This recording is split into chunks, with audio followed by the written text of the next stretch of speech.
I remember the exact moment like it just happened yesterday. It was a gray Thursday morning. Quiet, too quiet. I had just finished folding a tiny blanket I had embroidered myself, a soft yellow one with little blue clouds, a pattern I had chosen because Daniel told me the baby was a boy. "He's going to have your eyes, Mom," he had said, laughing over the phone, sounding more joyful than I'd ever heard him. I had smiled so wide that morning.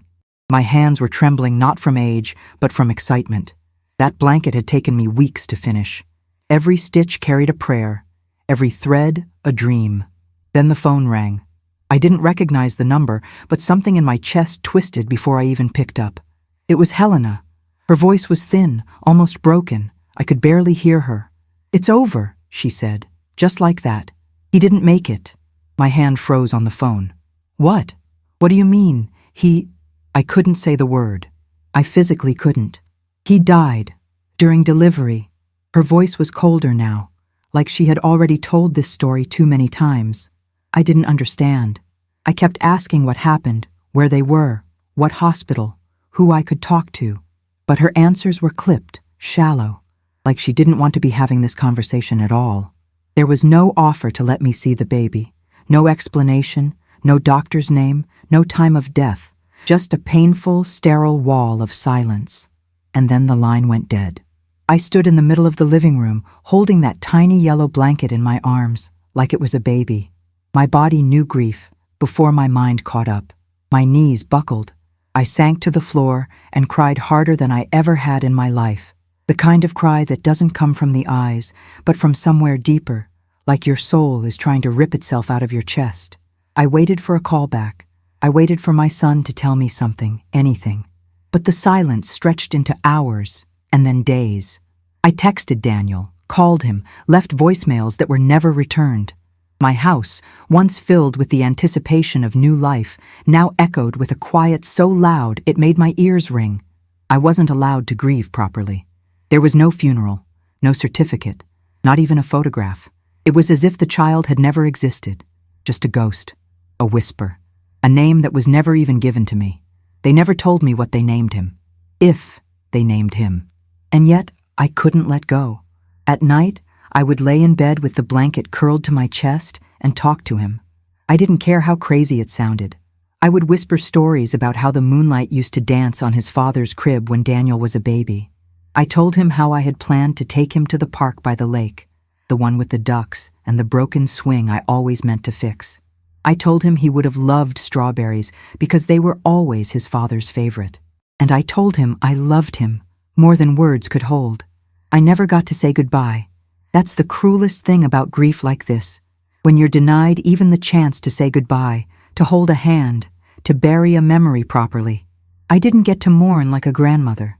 I mourned like a stranger to a death I was never allowed to witness. But something inside me never believed it. Not entirely. The years passed, but the doubt grew louder. It wasn't just a mother's intuition. It was the coldness, the lack of closure, the way Helena refused to speak to me again. How Daniel became more distant after that day, like guilt had wrapped itself around his throat and wouldn't let him breathe. There were details that never added up. A few months after the supposed death, I asked Daniel if he had photos, anything, even of the hospital room. He said, "We're not ready to share." That was the last time he answered one of my questions directly. He never mentioned the child again. Eventually, they moved to another state. No goodbye, no address. No way for me to reach them except for a single email Daniel sent once a year on my birthday. Always short, always vague. And I had to keep living. I found work as a caregiver for elderly patients in a nearby facility. I poured my love into people who were nearing the end of their lives because I never got the chance to love the one who never began his. I took care of old men who reminded me of what my grandson might have become. Some had gentle eyes. Some had smiles that made me ache. I bathed them, fed them, held their hands when their own children didn't visit. I gave them the kind of tenderness I had saved for a boy who had never called me Grandma. I kept his memory in a small box in my closet. Inside, the yellow blanket, a tiny stuffed elephant I had bought at a yard sale, and a card that read, "Welcome, little sunshine," with no name filled in. Every year on what would have been his birthday, I'd take the box out and light a candle. I'd sit on my porch with the candle flickering beside me and imagine what he'd look like. Was he tall like Daniel? Did he have dimples when he smiled? Did he like music? Did he laugh loud? And the thing is, I always pictured him alive. That was the part I could never explain to anyone. My neighbors knew I had lost a grandchild, but not like this. They didn't know I hadn't buried him. They didn't know I had never held him. They didn't know I couldn't even prove he existed. And I stopped trying to explain because who would believe me? I sounded mad. I felt mad. But mothers, real mothers, know when something is wrong. And I knew that child didn't die. And every time I closed my eyes, I saw him. In dreams, he was always just out of reach. A little boy in a blue shirt running through tall grass. I never saw his face, but I saw his eyes. His eyes, just like Daniel's. If you've ever lost someone in silence, if you've ever grieved a ghost that no one else believes in, I want you to tell me in the comments. Type, I know the pain of invisible loss. Your words matter here, your story matters, and maybe, just maybe, it'll help someone else feel a little less alone. Let me know in the comments if you've ever been silenced by family, or told to move on when you were still holding on to the only thing that ever gave your heart purpose. Type, I'm still holding on. Because sometimes holding on is all we have. Before all of this, before the silence, before the unanswered questions and the years of aching, there was joy, real joy. The kind that fills every corner of your chest until you feel like you're glowing. That's what it was like when my son Daniel told me he was going to be a father. I still remember the sound of his voice when he called, shaky with disbelief, like a boy who just found out he'd won the lottery but couldn't quite believe it. Mom, I'm going to have a baby. I had waited years to hear those words. Daniel was my only child. He was the kind of boy people in our little town of Dalton, Georgia, admired, not because he was loud or flashy, but because he was kind, thoughtful. The kind of man who would stop to help a stranger carry groceries, who sent handwritten thank you notes after Christmas, who always called me Mama, even after he turned 30. He was the best parts of me and everything I had hoped he'd become. When he brought Helena home the first time, I smiled because that's what you're supposed to do. Smile, be welcoming. But inside, something didn't sit right. She was polite, yes, but distant. Her eyes scanned the room like she was looking for exits instead of memories. She barely looked at Daniel when he spoke, and when she did, it felt more like calculation than love. Still, I kept those thoughts to myself. Maybe it was nerves, I told myself. Maybe she just needed time to open up. But even then, I felt it. That weight behind her words. That cold edge under her smiles. Daniel loved her, though. That much was obvious. He spoke of her like she hung the moon. He'd tell me about the meals they cooked together, the silly names they gave their cats, how she laughed when he danced terribly in the kitchen. He believed in her completely. And because I believed in him, I tried, really tried, to believe in her too. When they told me about the pregnancy, my heart nearly burst. I had waited so long to be a grandmother. I didn't think it would ever happen. I had secretly started crocheting baby blankets years ago, just in case.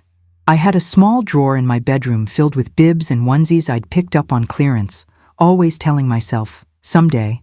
And now, someday had arrived. From the very beginning, I was involved. Daniel called every week with updates. He's the size of a lime now, he'd say. Or, she keeps craving pineapple on pizza, Mom. Isn't that disgusting? I would laugh and tell him it meant the baby would be sweet. I sent books about parenting, mailed belly oils and knitted socks. Every ultrasound photo they shared felt like magic. I taped them on my fridge like a shrine to this little life I hadn't met yet, but already loved. And Daniel, he glowed. I had never seen my son like that. Every word, every breath was for that child. He talked about baby names, saving for college, how he wanted to build the crib himself. I want to do it right, Mom, he said once. I want to be the kind of father who shows up. You see, I raised Daniel alone. His father left before he was born. I worked 2 jobs for most of his childhood.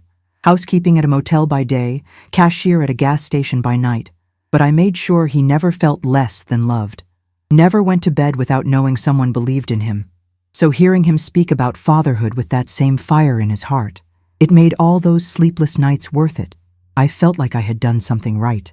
Helena, on the other hand, never quite shared the same glow. Whenever I asked her how she was feeling, her answers were clipped. Fine. Tired. Just busy. She never sent me photos, never returned my messages unless Daniel reminded her. And over time, she stopped showing up on our video calls altogether. He'd say she was sleeping or working late or in a bad mood. I tried not to take it personally, but something in my bones whispered, she's pulling away. Still, I pushed forward. I stayed hopeful, because that's what mothers do. We believe in the promise of the future, even when the present starts to fade. I started preparing for the baby's arrival like any proud grandmother. I cleared out the guest room, bought a second-hand rocking chair, repainted the walls in soft mint green.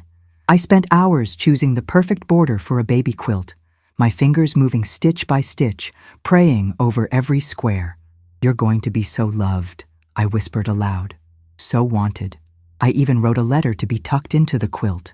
It said, "To my sweet grandbaby, wherever you go in life, know that I was waiting for you with open arms before you ever arrived." That letter is still folded neatly inside the blanket that sits in my closet, untouched, unread. The last month of the pregnancy, communication slowed. Daniel said Helena wanted space. She was tired, overwhelmed. I offered to come visit, to help around the house, to be near just in case. But he gently declined. "Let's wait until things settle down," he said. I remember feeling like I was being pushed out of a dream I had spent 9 months building. And then, one day, the dream shattered. It was supposed to be a celebration, a life beginning, but instead, it was a funeral I wasn't invited to, a secret I wasn't allowed to question. Helena's voice on the phone that day didn't sound like grief. It sounded like a door slamming shut. I never heard her cry. Daniel didn't call me, not even once. The boy who once called every time he got a cold didn't call to tell me his son had died. The man who swore he'd never let his child grow up without a grandparent vanished. And me? I went from the verge of becoming a grandmother to being nothing at all. No one. Just a woman holding a yellow blanket and a broken heart. I started to feel like I had imagined it all. Like maybe I was crazy for still thinking about the ultrasound pictures. For still dreaming about a baby laugh I never got to hear. The grief made me question everything. Was I too involved? Did I say something wrong? Did I push too hard? But deep down, I knew this wasn't about me being overbearing. It was about someone hiding something.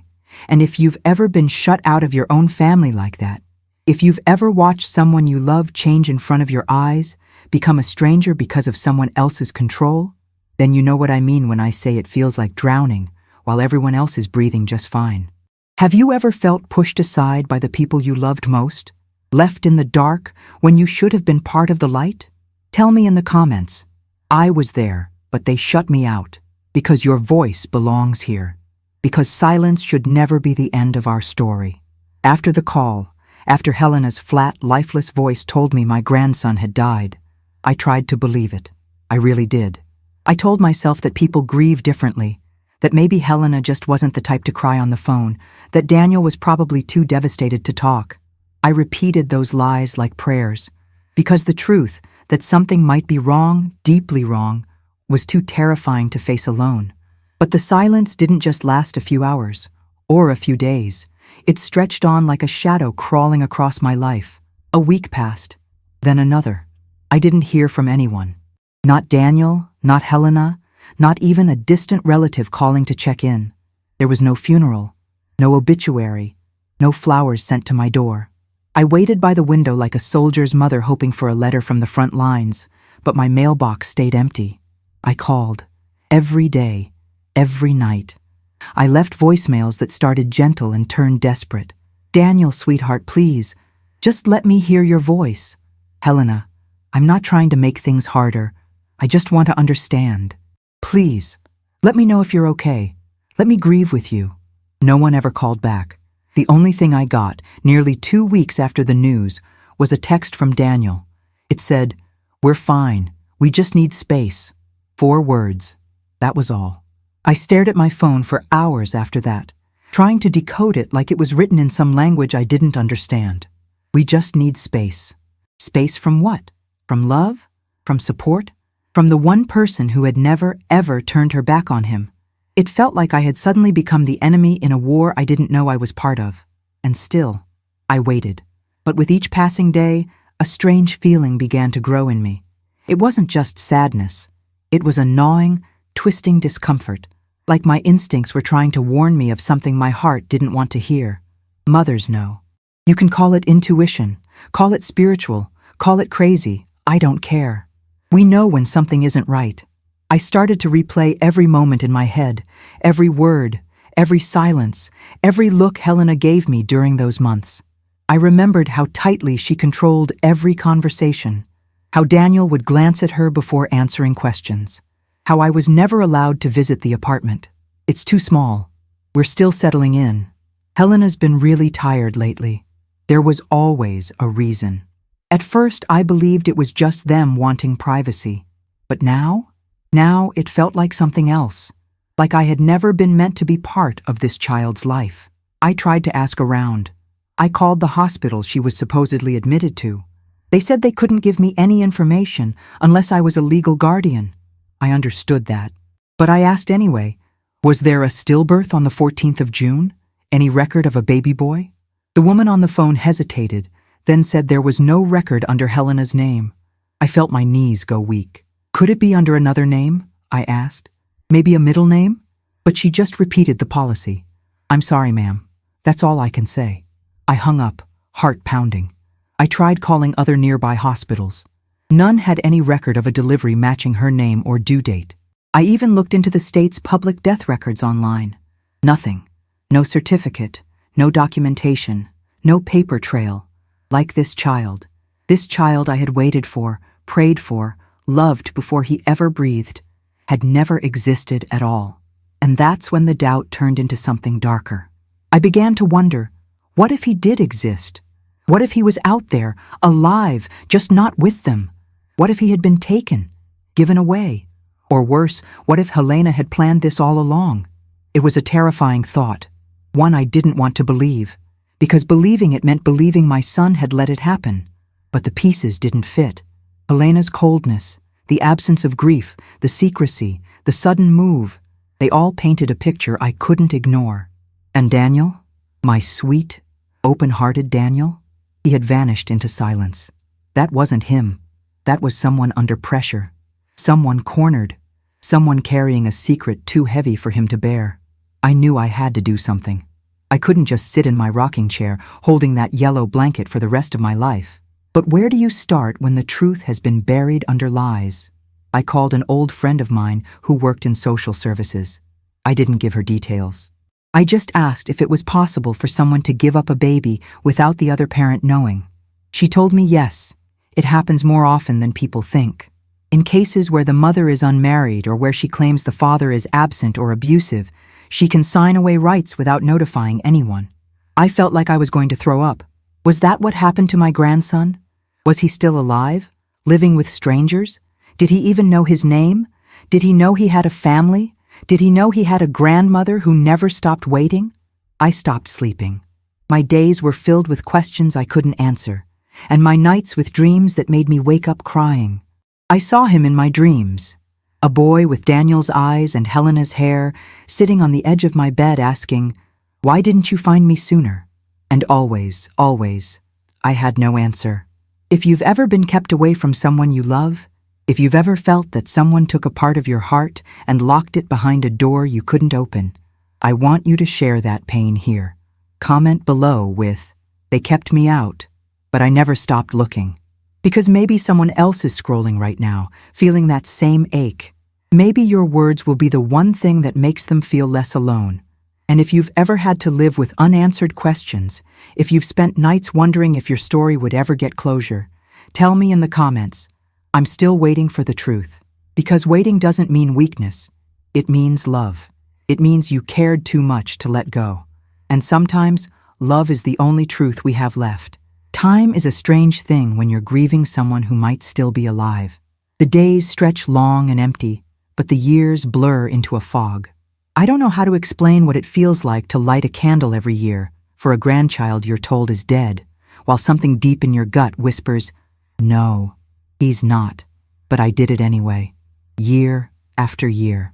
June 14th, the day everything should have started, but instead marked the beginning of my silent, invisible mourning. The first birthday was the hardest.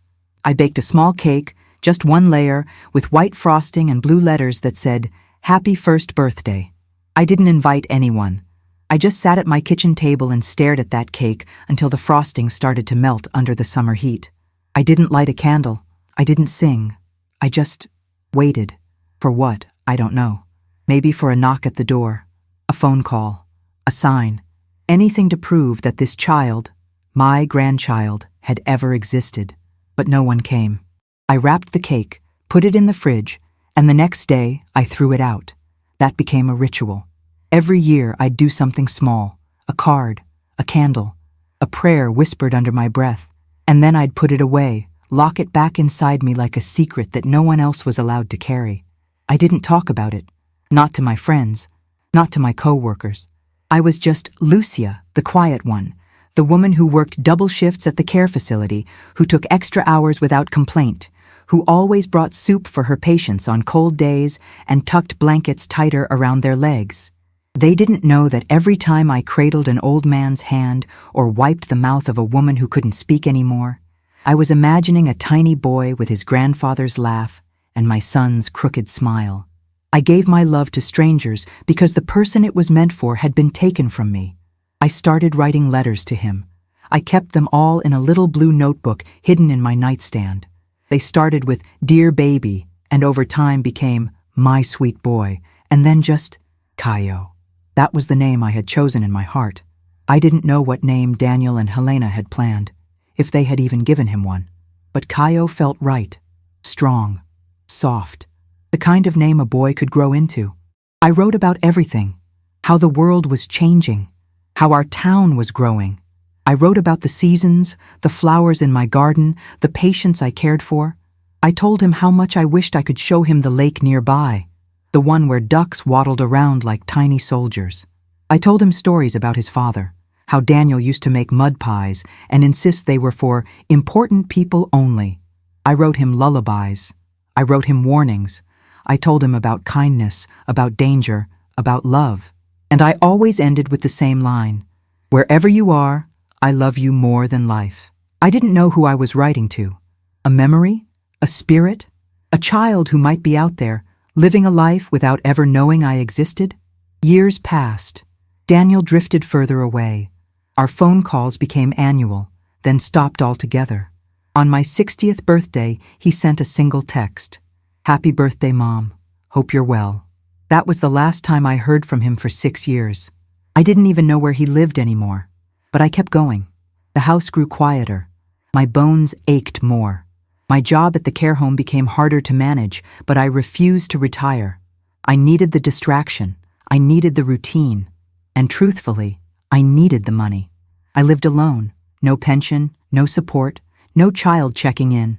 I was everyone's mother, but no one's priority. One winter, during a flu outbreak, I lost 3 of my favorite patients in the same week. Mr. Halston, who always asked for cinnamon tea. Ms. Ruby, who called everyone darlin'. And Sweet Roger, who used to draw me silly cartoons even when he could barely hold a pen. Their beds were empty now, their rooms silent. And yet the grief I felt for them, strangers really, was somehow safer than the grief I felt for my grandson. Because with them, I had memories. I had goodbyes. With Caio, I had nothing. The hardest moments came when I saw young boys in the supermarket. Boys with messy hair and shy grins, tugging at their mom's sleeves. I'd catch myself staring, wondering if they were the right age, wondering if I would recognize him if I saw him in passing. Would he feel familiar? Would he stop and look back? Would he know? There was one moment, I'll never forget it, that nearly broke me. I was at a bus stop, and a boy, maybe 12 or 13, sat down beside me. He had deep brown eyes, kind eyes, and he turned to me and said, "You smell like fresh bread." Like my grandma used to. I smiled, tried not to cry. I wanted to ask him his name. I wanted to ask if he was adopted. I wanted to ask if he'd ever heard of a woman named Helena. But I didn't. Because how do you ask a stranger if they're the piece of your heart that's been missing for over a decade? I went home that night and cried until my pillow was soaked. Not just because of that boy, but because I realized I might never know. I might go to my grave never knowing the truth, never knowing if I was mourning someone who wasn't even dead. That's a kind of pain most people can't understand. But maybe you can. If you've ever carried silent grief, grief that no one acknowledged, that no one gave you permission to feel, I want you to share that here. Leave a comment saying, "My grief is real," even if they pretend it's not. And if you've ever felt invisible, like your loss didn't matter, because no one else saw it, right, I remember what they forgot. Because we deserve to be heard. We deserve to say their names, even if the world refuses to. The silence between Daniel and me didn't feel like silence anymore. It felt like an entire wall had been built between us. Thick, cold, and intentional. I used to check my phone every day just in case he decided to call. I'd even leave the ringer on during the night, just in case something happened and he needed me. But months passed, then years. I started waking up and realizing I wasn't even hoping anymore. That scared me more than anything else. Because when a mother stops hoping for her child's return, what does she have left? What I couldn't admit out loud was that I knew something had snapped inside our family the moment Helena entered the picture. Something subtle at first, easy to dismiss. A shift in tone, a hesitation in Daniel's voice, the way he'd check with her before answering even simple questions like, "How's work?" or "Are you coming home for Christmas?" It was like watching him slowly disappear 1 inch at a time, until one day I woke up and realized he wasn't there anymore. His body still moved through life, but the boy I raised, he was locked away somewhere, and Helena held the key. I tried for a long time to blame grief. That's what I told myself, that losing the baby had changed them, that they were hurting and didn't know how to ask for support. But if I'm honest, and I have to be honest here, it wasn't grief. It was fear, shame, control. Because grief doesn't make you erase someone from your life. It doesn't make you lie about what happened. It doesn't make you hide. And Helena?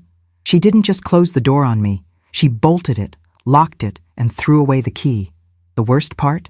Daniel let her. I don't know what kind of hold she had over him, but it was like watching my son vanish behind glass. I could see his outline, hear his voice in my memories, but I couldn't reach him anymore. Whenever I did manage to get him on the phone, rare, awkward calls that felt more like obligations than conversations.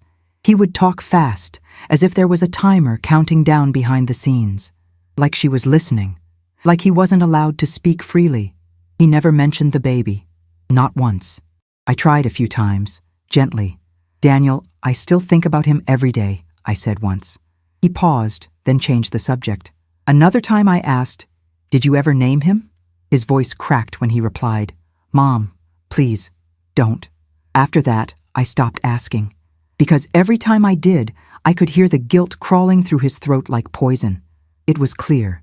He was keeping something from me. And it wasn't just to protect himself. It was to protect her. And so, little by little, I became invisible. Family gatherings stopped. Holidays passed in silence. Birthdays became nothing but empty chairs and untouched cake. I still sent cards. I never missed a single one. I'd buy the kind with long, heartfelt messages and underline the lines I meant the most. "You are always in my heart." No matter the distance, a mother's love never fades. I never got a card back. The people around me didn't understand. My friends would say things like, "Maybe he just needs time," or "You should move on, Lucia." But how do you move on from a child you carried in your body, raised with your whole soul, and loved deeper than anything else in the world? How do you move on from a grandson who may still be breathing somewhere on this earth, never knowing his grandmother loved him so fiercely it physically hurt? The truth is, you don't. You just get quieter about it. You learn how to hide your grief in small ways, in polite smiles at the grocery store, in overlong work hours, in the way your eyes avoid the baby aisle even though your feet still sometimes wander there. You start baking too much because no one is coming over. But you still set the table like maybe they'll surprise you. You talk to yourself more. You cry during commercials that wouldn't have moved you before. And sometimes you find yourself praying not for justice, not for answers, but just for a sign, something, anything, a dream, a word, a whisper, something to remind you that you're not crazy for holding on to hope. I kept everything exactly the way it was on the day I thought he'd be born.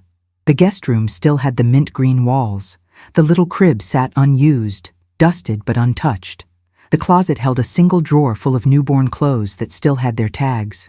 I told myself I'd donate them eventually, but I never did. Because what if? What if he came back? What if one day I opened my door and he was standing there, grown, confused, holding a photo and asking, "Do you know who I am?" That fantasy kept me breathing on the hardest days. But as the years passed, even that started to feel far-fetched. People don't just show up like that. Not in real life. Not when they've been erased so completely. And that's what this was. Erasure. Helena didn't just lie. She buried me. She dug a hole and threw me into it, convincing my son to pretend I never existed, or worse, convincing him I was dangerous somehow. She painted a picture of a woman too emotional, too involved, too unstable. I could hear it in his tone, the caution, the distance, the quiet apology he never said out loud. But the thing about erasure is, it leaves fingerprints, small ones, but they're there, in the way people hesitate, in the holes in their stories, in the tension that lives inside every interaction. And those fingerprints began to tell me a story I couldn't ignore. Something had happened, something more than a death, something that required silence. And suddenly, I wasn't just grieving anymore. I was suspicious. I started keeping a journal, not just to write letters to my grandson, but to document everything. Dates, calls, interactions, things Daniel had said, things that didn't add up. I began piecing together the timeline in my mind like a puzzle with missing pieces. It became an obsession, not because I needed revenge, but because I needed peace. I needed to know if my grief had been manipulated, if I had been mourning a lie. Because if he was alive, and I truly started to believe he was, then what had they done with him? If you've ever been made to question your reality by people who swore they loved you, if you've ever been forced to doubt what your heart knows is true, I want you to leave a comment that says, "They tried to erase me, but I'm still here." And if you've ever felt guilt over the distance in your family, if someone you love pulled away and made you wonder if it was somehow your fault, share with me. I lost them without ever letting go. Because stories like ours, they matter. And sometimes, telling the truth is the first step toward finally being seen again. I started to realize that maybe the truth wasn't going to come to me. I would have to go to it. I was tired of walking on eggshells. Tired of pretending I wasn't still haunted by the possibility that my grandson was out there somewhere. 18 years had passed, and if he was alive, he wasn't a child anymore. He was a young man, almost grown, old enough to ask questions. Old enough to wonder where he came from, old enough to find answers for himself if someone hadn't already filled his head with lies. That thought scared me more than anything, that maybe he had been raised to believe we never wanted him, that I never wanted him, that I was dead. What if he believed that? What if someone told him I died before he was born, that there was no family left to claim him, no love waiting? The weight of that possibility crushed me. It made every breath feel heavy. Every heartbeat a reminder of the years I'd lost, and it made the ache of not knowing unbearable. I decided finally that I couldn't live in the dark anymore. I knew where Daniel and Helena had last lived, at least the city. They had moved to Tampa years ago. It wasn't much to go on, but it was something. I started making phone calls, quiet ones. I searched online. I combed through public records. I reached out to a friend of mine who knew someone in the clerk's office down in Hillsborough County. It was delicate. I didn't want to break any laws. I wasn't trying to stir up trouble. I just needed to know. That's when I found something that made my knees buckle. An adoption record. It wasn't detailed. Most of it was sealed. But it confirmed one thing. A male child born on June 14, 2007, to a woman named Helena C. and a father whose name was redacted. The adoption took place 4 weeks after birth. The adoptive parents were listed as private placement. 4 weeks. She had carried him for 9 months, lied to me the day he was born, and then handed him over 4 weeks later, all without ever telling me the truth. That was the moment the grief inside me hardened into something else. Not hatred, not anger, just clarity. Pure, heartbreaking clarity. They hadn't lost the baby. They gave him away. And Daniel, he let it happen. I don't know what kind of pressure Helena put on him, what kind of threats or emotional blackmail, but I knew my son. And I knew he wouldn't have just walked away from his own blood, not unless he was trapped in something he couldn't undo. Still, it didn't change what happened. It didn't erase the 18 years of silence, of lies, of stolen birthdays and candles that never got blown out. It didn't change the fact that I had mourned a child who was never dead. Do you know what that does to a person? To live every day grieving something that was never lost, only hidden? It makes you question everything. Your instincts, your memory, your sanity. But in that moment, I finally felt grounded, because now I knew I wasn't crazy. I wasn't paranoid. I had been right all along. He was alive, and the world tilted beneath me. I sat on my kitchen floor, clutching that tiny yellow blanket I had crocheted almost 2 decades earlier, and I cried like I hadn't cried in years.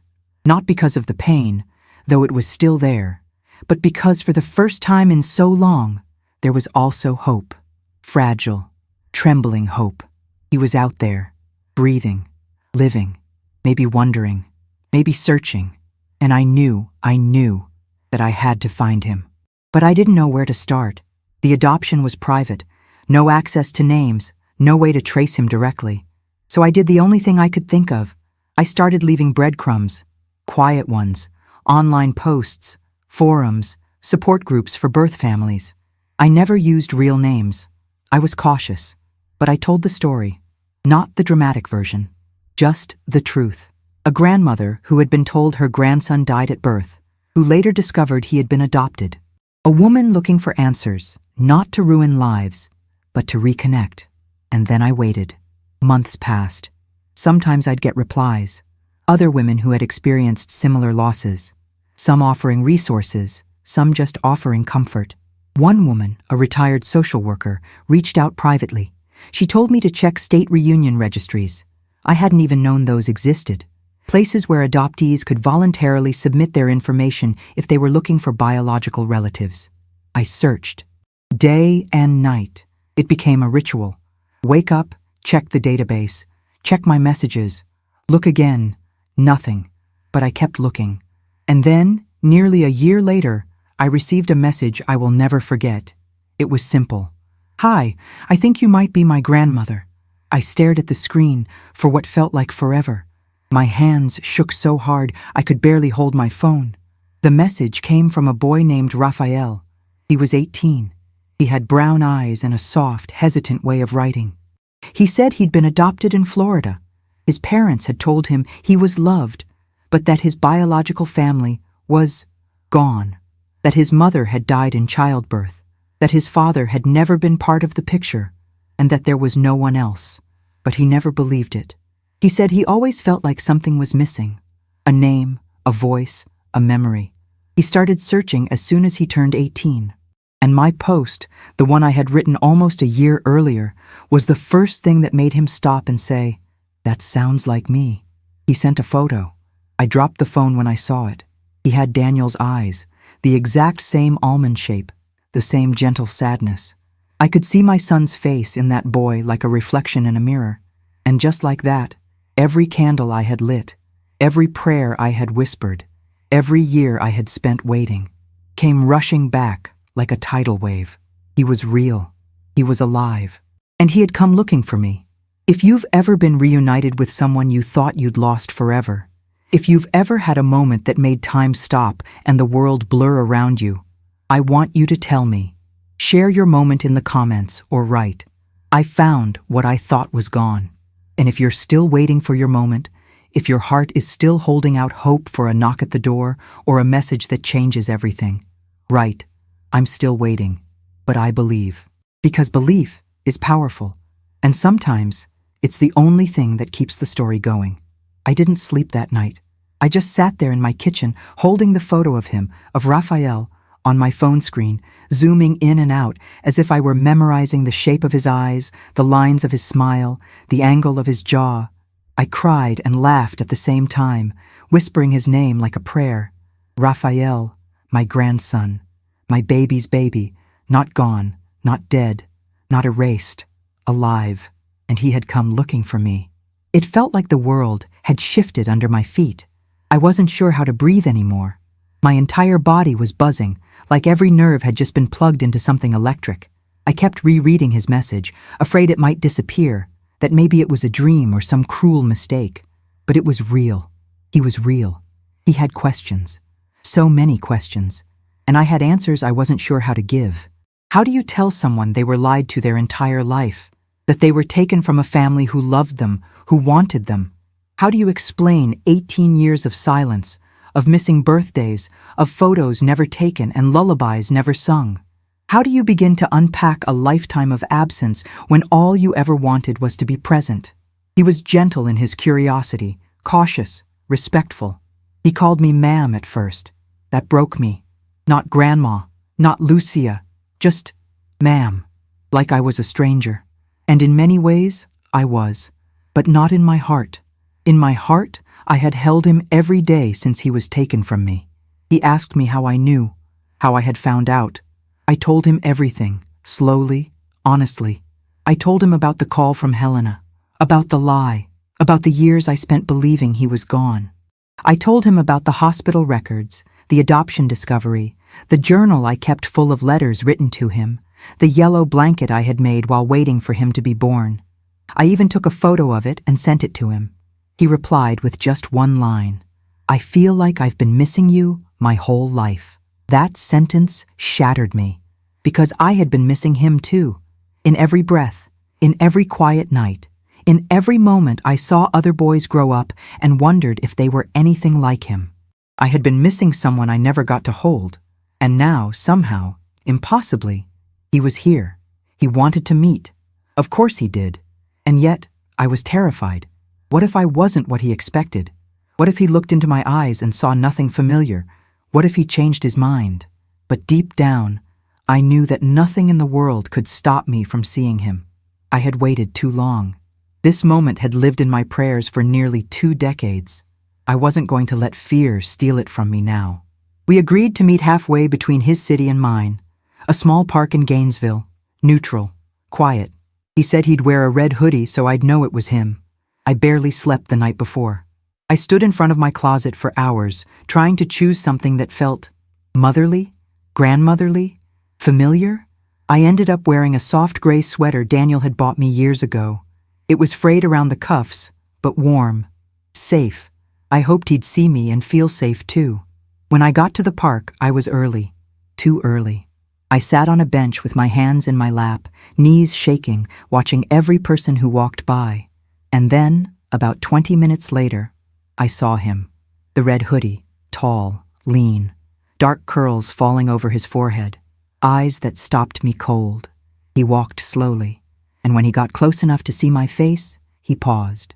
I stood up. We just looked at each other for a long time. Neither of us spoke. And then, without saying a word, he opened his arms. I don't remember the first thing I said. I think I just sobbed into his shoulder. He was warm and solid and real. I touched his back, his hair, his hands, just to convince myself I wasn't dreaming. He let me. He held on just as tight. We sat on that bench for almost 3 hours. He told me about his life. His adoptive parents were good people, he said. Kind, loving. He didn't want to dishonor them. I told him I didn't want to replace anyone. I just wanted him to know the truth. I told him how much he was loved, how much he had been wanted. He cried. He asked about Daniel. I told him what I could, carefully, truthfully. I told him that his father had loved him once, but that life, people, fear, had made him choose silence. That it wasn't Raphael's fault, that it never had been. He said he wanted to meet him one day. I said I'd support him no matter what. Before we left that day, he took out his phone and asked if we could take a photo together. I almost couldn't speak. Because that photo, our first, meant more than any words. It meant history. It meant connection. It meant healing. We've talked every day since. We send good morning texts, we swap stories. He asks me what Daniel was like as a kid.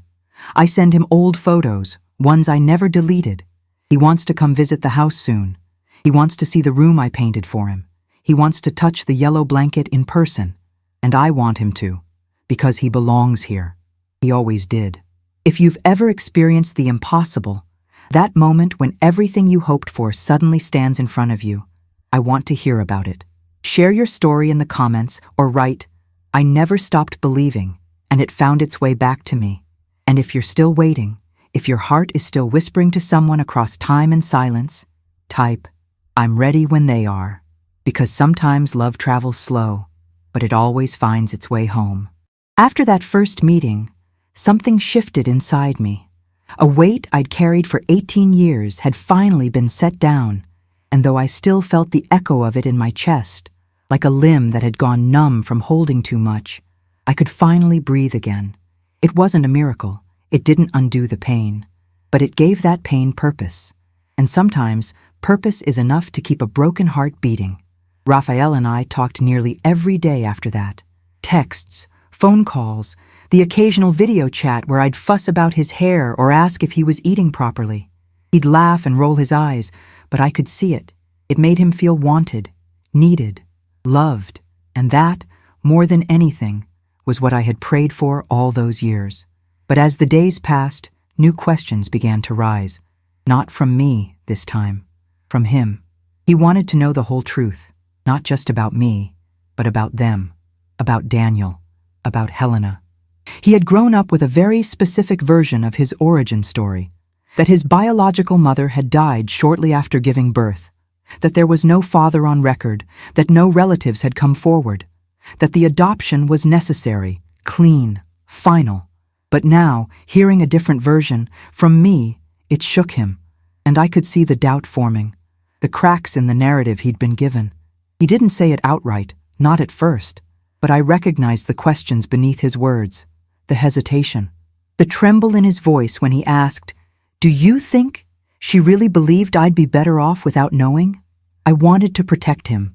I wanted to wrap him in silence and tell him not to dig, that knowing wouldn't change the past, that we had found each other, and maybe that was enough. But I also knew what it was like to live without answers. So I told him the truth. I told him that I didn't know everything, that I hadn't spoken to Helena since the day she called and told me he had died, that Daniel had vanished into silence, that everything I'd pieced together was from fragments, public records, scattered clues, and the heavy instinct that never left me.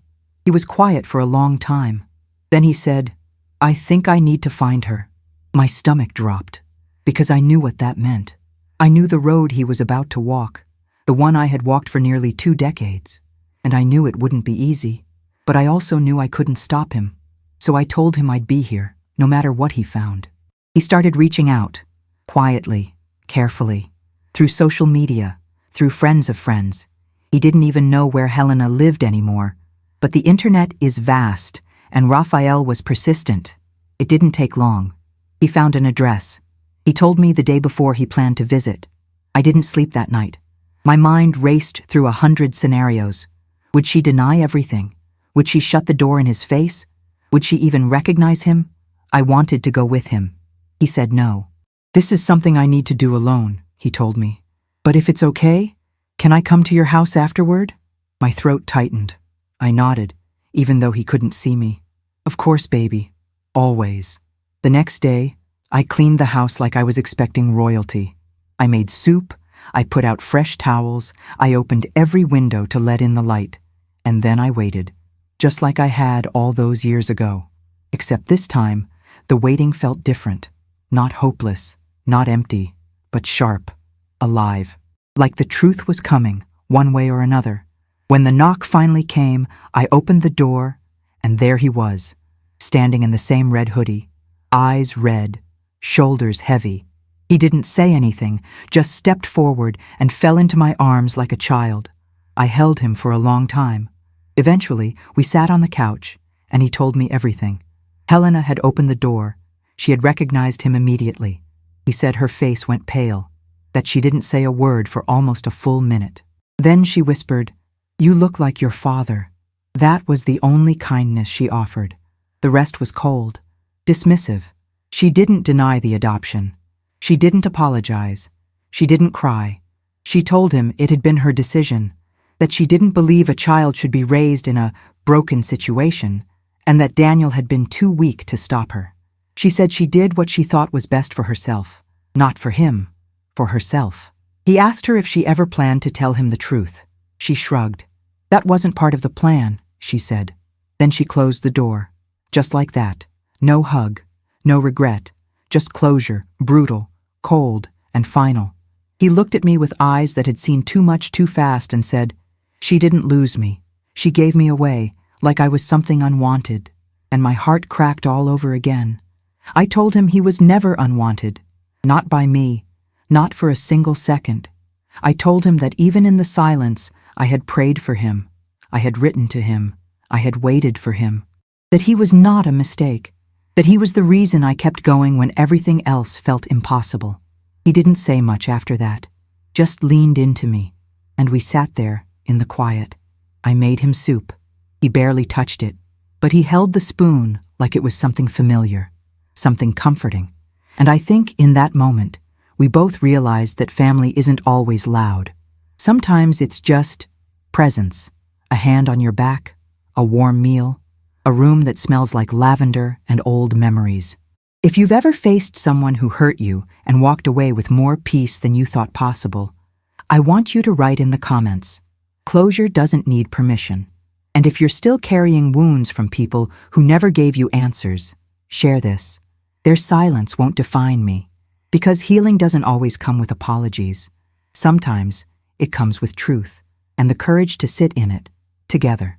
The next morning, the house was quiet in that special kind of way that only happens after something seismic has passed through it, like a storm or a confession, or in this case, the return of something long thought lost. Raphael had fallen asleep on the couch, curled up with a pillow like he'd been doing it all his life, like this place was familiar, in a way he couldn't explain but didn't need to. I sat in the kitchen with my hands wrapped around a cup of coffee that had long gone cold, just watching the light filter through the curtains and listening to his breathing in the other room. Deep, steady, safe. I don't know how long I sat there like that. Maybe an hour, maybe 3. But for the first time in 18 years, I didn't feel alone in my own house. When he woke up, I offered him breakfast. He smiled, sheepish, like a boy again. Said he wasn't much of a breakfast person, but that he'd have toast. I made it anyway. Eggs, fruit, coffee, everything. He didn't eat much, but he tried. I think he understood what it meant to me. He asked to see the room, the one I'd kept for him. I hesitated, just for a second, because that room wasn't just 4 walls. It was memory, grief, hope that had aged like dust on the curtains.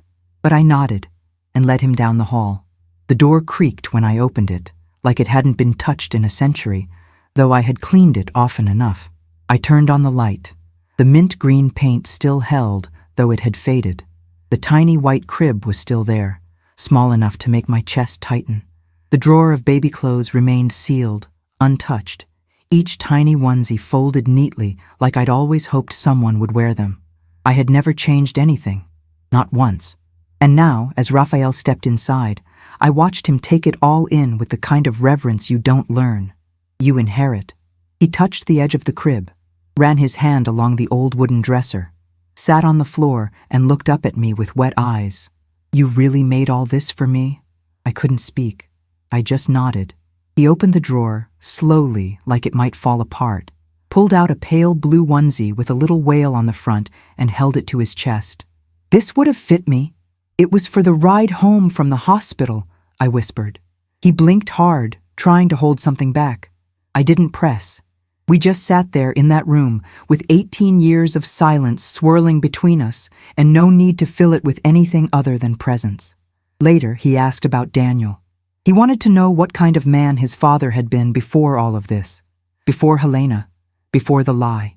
And I told him everything. The way Daniel used to run barefoot through the backyard with a toy airplane clutched in his hand. How he cried when his pet turtle died and buried it with a note that said, "See you in the sky." How he was always the kind of boy who felt too much and said too little. Sensitive, kind, a heart too big for this world. I told him Daniel had been scared, that I didn't excuse it, but I understood it, that I believed deep down he had always loved his son. But love, I said carefully, isn't always enough when fear is louder.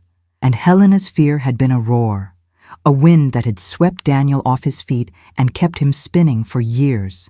Raphael asked me if he should reach out. I didn't tell him what to do.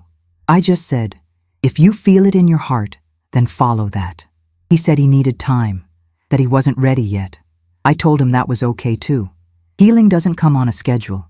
It moves like grief, slow, quiet, unpredictable. And I would be there through all of it. A few days later, I walked him to the bus stop. We stood there for a while, not speaking. He hugged me tighter than he had the first time.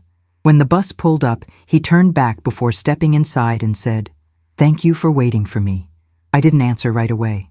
I just smiled and placed my hand over my heart. "I always will," I said.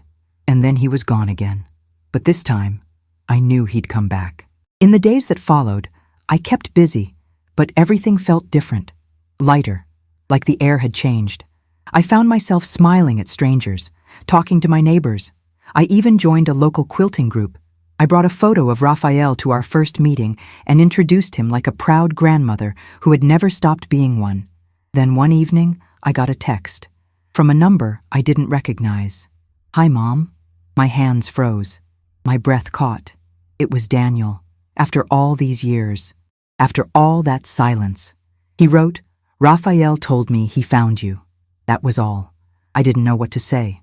I stared at that message for hours. My mind raced through 1,000 replies, everything from anger to sorrow to joy. But in the end, I wrote back only one thing. He's everything I hoped he would be. Daniel didn't reply. Not that night, not the next. But something in me said it wasn't over. He had reached out. That meant something. It meant he was listening. That maybe, just maybe, he was beginning to understand. If you've ever had someone come back into your life after a long silence, whether they brought closure or more questions, I want you to share your story. Or simply write, "Some doors never stay closed forever." And if you're still waiting for that message, that knock, that whisper from the past, write, "I still have room at my table." Because hope is a space we prepare, even when we're not sure who will fill it.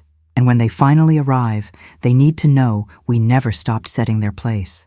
The days after Daniel's message felt like standing on the edge of a cliff, waiting for the wind to decide whether it would push you forward or pull you back. I didn't want to cling to hope too tightly. Not again. But there it was, growing inside me like it had never left, quiet, persistent, sacred. I read his message over and over again. "Raphael told me he found you."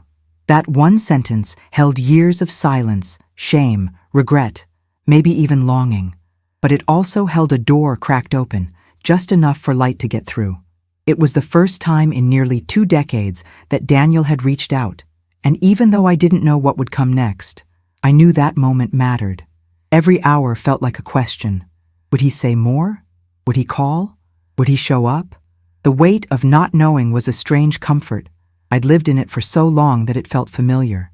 But this time, it was different, because now Raphael knew the truth. Now, I wasn't alone in holding it, and that changed everything.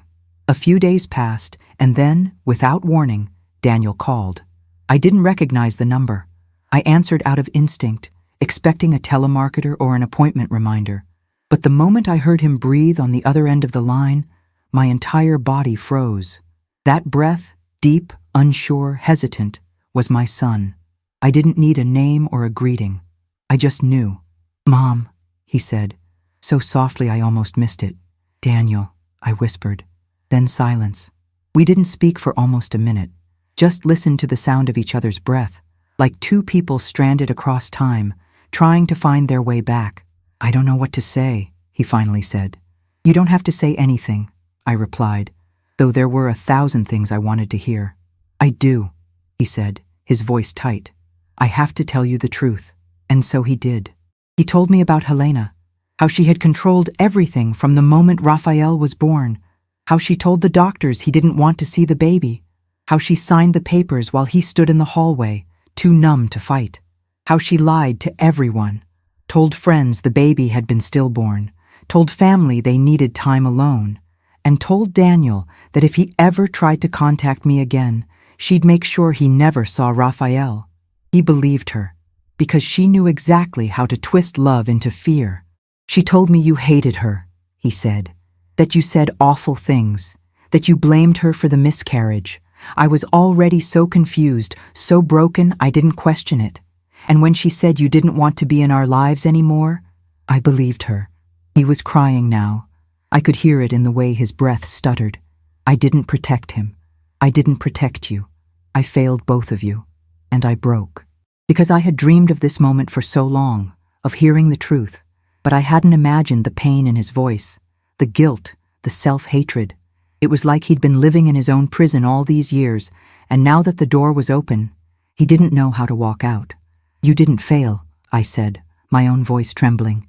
You were scared, and scared people do things they regret, but that doesn't mean you stopped loving him. Or me. He sobbed. For the first time in years, I heard my son cry like the boy he used to be. I've missed you every day, I told him. Even when I was angry, even when I didn't understand. My love for you never stopped. He didn't speak, but I could feel it, his heart softening, the wall crumbling. After a while, he said he wanted to see me, in person. He said he wasn't ready to see Raphael yet, not until he figured out how to face him, but he needed to see me, to look me in the eyes and know that I was still here. We met at a small diner off the highway, neutral ground, a place where neither of us had memories to taint the moment. I got there early, as always, sat in a booth near the window and waited, fingers tapping the side of a chipped coffee mug. When Daniel walked in, I barely recognized him. His hair was streaked with gray. His eyes were tired, deeper somehow, his shoulders heavier. But when he saw me, when our eyes locked, something flickered behind the exhaustion. He smiled, tentatively, like he wasn't sure if he was allowed. I stood up, and we met halfway. No words, just an embrace. He held on like he was drowning and I was the shore. And I let him, because no matter how much time had passed, he was still my son. Still the boy who used to fall asleep on my chest, who used to leave notes in my purse that said, "Love you, Mama." Still, the soul I brought into this world, even if the world had taken him away from me for a while. We talked for hours, about nothing and everything, about how he had buried his pain to survive, about how he had convinced himself I'd be better off not knowing, about how he had watched Raphael grow from afar. Yes, he knew who adopted him, had seen a few photos over the years, and how he had carried the weight of that distance like a wound that never healed. He asked if Raphael hated him. I told him no. I told him that Raphael was confused, hurt, angry, but that hate wasn't in him, not yet, that he was open, that he wanted to understand, that he wanted to meet him. Daniel's hands trembled. "I'm not ready," he said. "I don't deserve it." "You don't have to be ready," I said. "You just have to show up. That's all he wants, to see that you're real, that you didn't forget." He nodded, wiped his face, stared out the window like he was trying to gather courage from the clouds. He didn't make a promise, but I could tell. Something inside him had shifted. The door was opening. If you've ever had to forgive someone who didn't know how to ask for it, if you've ever had to face the past with trembling hands and a cautious heart, I want to hear from you. Share your story, or write. Sometimes healing starts with one message, and if you're still waiting for someone to return, for truth to find its voice, for love to rise after silence, write, "I haven't closed the door." Because love, no matter how bruised, can still knock again. Daniel didn't call the next day, or the day after, but something inside me had changed. I didn't need to cling to him like I used to, or check my phone every 5 minutes like I had during those early days of Raphael's search. This time, I knew better. Healing moves like weather. Some days are clear, and others come with storms. But the sky always shifts. And Daniel? He had finally come out of hiding. That alone was a beginning I could hold on to. Still, I knew Raphael would ask. And when he did, just a few days later, I was ready. We were sitting in the backyard. It was late afternoon, the sun low and soft through the trees. Raphael had come for the weekend, bringing a small bag and an eagerness I hadn't seen in weeks. He seemed lighter somehow, braver, maybe because part of the truth had been uncovered, maybe because sitting beside me felt like home now. He sipped his lemonade and asked, "Has he reached out again?" I paused, met his eyes and nodded. He called. We met at a diner, talked for hours. He didn't say anything right away, just looked down at his glass, fingers tracing circles along the rim. "Did he say anything about me?" I nodded again. "He's scared, but he never stopped thinking about you." Raphael's lips pressed into a thin line, the kind of expression that holds too many emotions for just one face. Confusion, hurt, maybe even hope. He looked so much like Daniel in that moment that it took my breath away. "I don't know if I want to see him," he said. "Part of me does. Part of me wants to scream at him. Ask him why he let her do it, why he gave up. He doesn't have those answers," I said gently, "but he's trying." Raphael was quiet for a long time. Then he asked something I didn't expect. "Did you ever want to give up on me?" My heart stopped. "No," I said without hesitation. "Not for 1 second." He looked at me like he was testing that truth. I didn't blame him. When you grow up without answers, without roots, trust becomes something you have to build with your own hands. I reached out and placed my hand over his. "You were mine from the moment I knew you existed. Even when they told me you were gone, I carried you in every breath. You are the reason I never stopped hoping." He swallowed hard. "Do you think he can be better now? Do people change like that?" I looked up at the sky, at the branches swaying gently overhead, and thought about all the things I had seen in my life, the lies I had believed, the betrayals I had survived, and the people, like Daniel, who had returned when I least expected it. "I think people break," I said, "but I also think they can rebuild. Not overnight, not perfectly, but if they're willing, yes, they can change." That night, after Raphael went to bed, I sat in the living room with my old photo albums. I hadn't opened them in years. My hands shook as I turned each page, but I knew this was necessary. I needed to remember, to feel the past without letting it drown me. There was a photo of Daniel as a toddler, standing barefoot in the grass, his hair wild and his eyes squinting at the sun. Another of him at 14, holding a guitar he never learned to play. And then, near the back, a tiny square, an ultrasound photo, the only one I ever saw of Raphael before. Everything was taken from us. I placed a sticky note on each page. "This is your dad's favorite toy. This is the tree he fell out of when he was 6. This was the first letter he ever wrote to me." When Raphael woke the next morning, I gave him the album. He opened it carefully, reverently, like it was sacred. It was. He turned each page slowly, asking questions, laughing sometimes, growing quiet others. When he reached the ultrasound, he didn't say anything, just touched the corner and whispered, "That's me." Later that week, Daniel called again. He didn't sound as nervous this time. "I've been thinking about meeting him," he said. "I'm scared, but I don't want to run anymore." I held my breath. "He deserves the truth," he added. "And so do I." We made a plan. Nothing dramatic, just a walk in the park. Neutral ground, like our diner meeting. Raphael agreed, though I could tell he was shaking. He didn't say it out loud, but I knew what he was thinking. What if he doesn't show? What if this hurts more? But he went. I stayed behind. Let them have their moment. I sat on the porch, clutching my phone like a lifeline. The hours crawled. Then the phone buzzed. A photo. Raphael and Daniel standing side by side. Awkward, tender, a little unsure, but together. The message read, "We talked. He cried. I cried. We're not okay yet, but maybe we will be." That's all I needed. That night, Raphael told me everything. How Daniel apologized without excuses.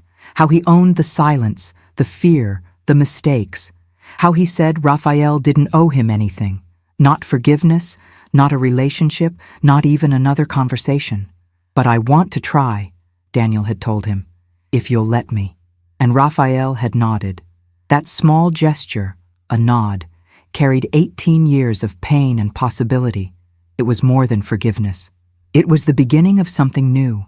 If you've ever taken a first step toward someone who once hurt you, if you've ever chosen connection over revenge, I want to hear from you. Share your story or write. I believe people can try again. And if you're still wondering whether healing is possible, whether broken things can ever be mended, write, I'm open to what's next. Because beginnings often come wrapped in endings.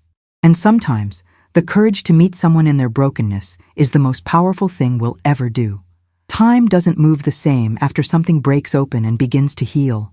It softens, it stretches, it gives space for breath to return, for laughter to sneak back in through the cracks that once held only silence. That's what the weeks after Raphael and Daniel's first meeting felt like. Not perfect, not painless, but possible. They started texting now and then. A joke here, a memory there. Daniel sent Raphael a photo of an old comic book he'd kept since high school. Raphael sent one back of his room, his real room now, the one in my house, where he had finally started hanging posters and putting clothes in drawers instead of keeping everything in a suitcase like he didn't belong. He belonged now. Every morning, I passed that door and smiled. Sometimes, I'd pause just to listen to his music playing or hear him mumble in his sleep. Things I had missed for nearly 2 decades were suddenly right here, part of the rhythm of my life again. Not through miracles, not through magic, but through truth, through courage, through love that refused to die, even when buried under years of lies. One night, Raphael sat on the porch beside me, his hair messy, his socks mismatched, his phone forgotten in his lap. We watched the stars blink awake in the sky like they were waiting for us. I think I forgive him, he said, almost to himself. I turned slowly. Not because he deserves it, he added, but because I don't want to carry that weight anymore. I didn't answer right away. I just reached over and took his hand. Forgiveness isn't a gift we give others. It's something we give ourselves. A key that unlocks a cage we didn't know we were trapped inside. And in that moment, I saw it in him. The freedom, the peace, the strength that comes from choosing softness after being hardened for so long. A few weeks later, Daniel joined us for dinner. He brought flowers. He knocked like a guest, but looked at me like a son. Raphael sat across the table from him. They talked, laughed even. Awkward moments came and went, but they stayed. No one walked away. And that was everything. Later that night, after dishes were cleared and stories told, Daniel hugged me goodbye. Tight, honest. I'm proud of him, he whispered. So am I said. He nodded. Thank you for not giving up. And just like that, my heart finally exhaled. It took 18 years to come back together. But we did. Not in the way I once imagined. Not with birthday parties or baby showers or school concerts, but in the way that matters most. With honesty, with pain laid bare, with brokenness stitched together by love and time and the refusal to stay silent. Raphael still lives with me. For now. He's looking into college. He wants to study psychology, says he wants to help kids who grew up with lies and silence the way he did. I tell him he already has, just by surviving, just by staying soft. And sometimes, when I pass his door and hear him laugh on the phone with Daniel, I close my eyes and whisper a quiet prayer. Thank you for the second chance, for the truth, for the miracle of a boy who knocked on my door and brought my heart back to life. If this story touched you in any way, if you've ever lost someone only to find a piece of them again through memory, forgiveness, or pure stubborn hope, I want you to comment below. Love always finds its way back. Let's fill this comment section with those words. Let's show the world that even when people are torn apart, even when lies take root, even when grief lingers for years, love still grows. And if you stayed with me all the way to the end of this story, thank you. Truly. You are the reason I keep sharing these real, raw, emotional journeys. If your heart is still beating faster right now, if your eyes are still a little wet, I see you. And I'm so grateful you're here. Please, don't forget to subscribe to the channel. Every subscription is a way to keep these stories alive. Every new person who joins our family helps carry these voices forward. And if you made it to the very end, let me know by commenting. I stayed until the last word. Your comment might give courage to someone else who needs it tonight. Leave a like if this story meant something to you. It only takes a second, but it tells the algorithm and me that you want more stories like this one. And don't go just yet. Click on the next video appearing right here on your screen. It's another true story of loss, discovery, and redemption. And I promise it will move you just as deeply. From my heart to yours, thank you. I'll see you in the next story.